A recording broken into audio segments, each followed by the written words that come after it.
तोखे टके जो शर्म कोने? तोखे हया थे थी, गैरत थे थी? तो केडी मतलब कम मुखे चयो ऐं मूं त हर टाइम कम कयो आहे।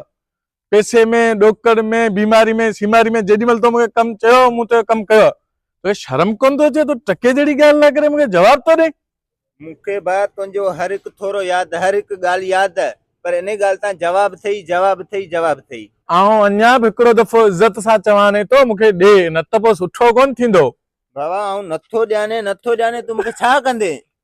या बा खैर त आहे छा ॻाल्हायो ॿई बढ़िया पियो पाण में यार। यार तो ज़ाती तौर ख़बर है मूं हुन माण्हू ते केतिरा थोरा कया आहिनि, अॼु मूंखे खसीस ॻाल्हि जो जवाब पियो ॾे। यार घोट तोखे टके जी कोन्हे पियो, हिन तुंहिंजे लाइ छा छा न कयो आहे। अरे हर ॻाल्हि में ई तोसां गॾु ॿधलु हूंदो आहे। अॼु अहिड़ी कहिड़ी ॻाल्हि तोखां छा अहिड़ो घुरई आहे जो तूं मूंखे यादि वठी? उस्ताद ही तो ख़बर माओ आहे, ऐं माओ तो करो सॼो ॾींहुं ज़लील थी वञो, हुतां खां वठी आया 200 रुपए में, 200 रुपए में हेतिरो माओ मिलियो आहे।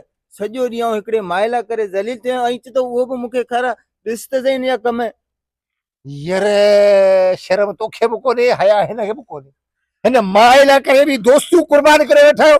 अड़े हिन ज़हर खे त मस मस असांजे सिंध पुलिस वञी ॿुचो ॾिनो आहे, बंदि कयो आहे, पर हिन भाॻो वञो अञा अलाए किथां वञी कढी आयो आहे।